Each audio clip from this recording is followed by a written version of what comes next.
They called Hedy Lamarr the most beautiful woman in the world, a title that sounds like power until you realize it can also be a cage. Long before Hollywood ever saw her, she was already inside another kind of performance, married into power, seated at tables where decisions were made in quiet voices, rooms filled with men who built weapons and believed they were the only ones in the room who understood them. She didn't interrupt. She didn't argue. She listened to the way they spoke about control, about signals guiding torpedoes across open water, and how easily those signals could be stopped. They thought they were speaking freely, but what they were really doing was teaching her. But listening came with a cost. Control. Every movement watched, every word measured, a life where even silence belonged to someone else. So she did the unthinkable. She left, not just a marriage, but a world that expected her to stay small inside it. And when she arrived in Hollywood, she didn't just start over. She transformed. Hedy Lamarr, a face carefully lit, a presence carefully framed, a woman the world believed it understood. Here, the rules were simpler. Be seen, be desired, don't be complicated. But you don't unlearn what you've already seen. And the problem she carried with her didn't fade. It sharpened because she remembered. A signal that stays still can be found, and anything that can be found can be destroyed.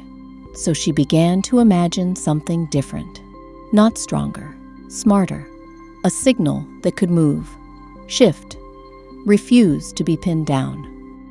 To build it, she needed someone who understood movement, not as force, but as timing. George Antheil, a composer who could synchronize machines the way others conducted orchestras. Precise, unpredictable, alive. Together, they designed something radical, a signal that didn't stay in one place, but leapt between frequencies, again and again.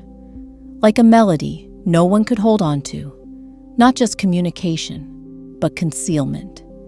In 1942, they brought it forward, not as theory, but as a solution, a way to outmaneuver the very weaknesses she had once overheard in those rooms.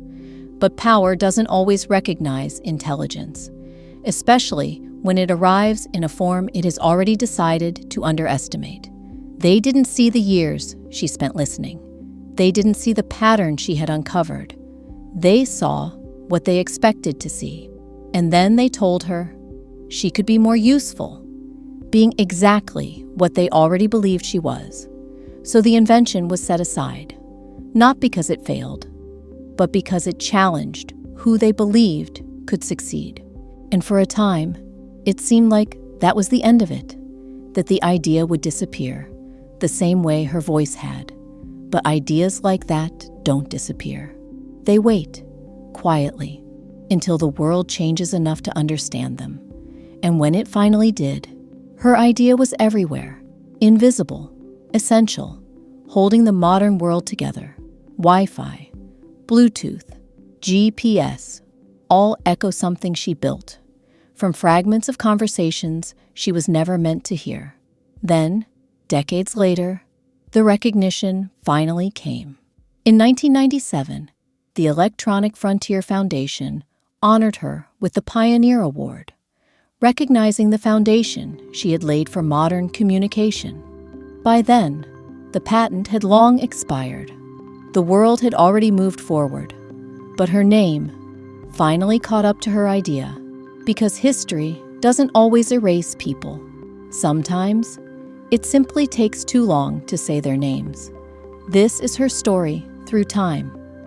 For further exploration, Hedy's Folly by Richard Rhodes, The Only Woman in the Room by Marie Benedict, U.S. Patent 2292387, and research from the National Inventors Hall of Fame and IEEE Archives.